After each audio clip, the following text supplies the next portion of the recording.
उपाली बहुत ही धनी व्यक्ति था और गौतम बुद्ध के ही समकालीन एक अन्य धार्मिक गुरु निगंथा नागपुत्ता का शिष्य था। नागपुत्ता के उपदेश बुद्ध से अलग प्रकार के थे। उपाली एक बहुत ही विलक्षण वक्ता था और वाद विवाद में भी बहुत ही कुशल था। उसके गुरु ने उसे एक दिन कहा कि वह कर्म के कार्य कारण सिद्धांत पर बुद्ध को बहस की चुनौती दे। एक लंबे और जटिल बहस के बाद बुद्ध उपाली का संदेह दूर करने में सफल रहे और उपाली को बुद्ध से सहमत होना पड़ा कि उसके धार्मिक गुरु के विचार गलत हैं। उपाली बुद्ध के उपदेशों से इतना प्रभावित हो गया कि उसने बुद्ध को तत्काल उसे अपना शिष्य बना लेने का अनुरोध किया।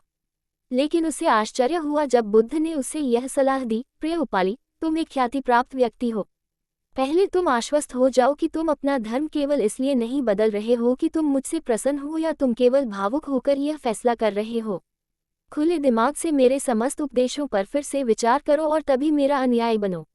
चिंतन की स्वतंत्रता की भावना से ओतप्रोत बुद्ध के इस विचार को सुनकर उपाली और भी प्रसन्न हो गया।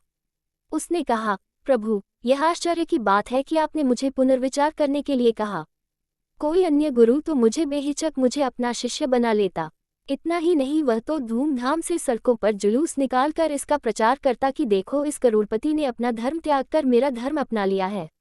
अब तो मैं और भी आश्वस्त हो गया। कृपया मुझे अपना अनुयायी स्वीकार करें।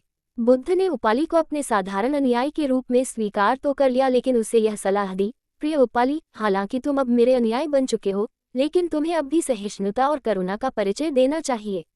अपने पुराने गुरु को भी दान देना जारी रखो, क्योंकि वह अभी भी तुम्हारी सहायता पर आश्रित हैं।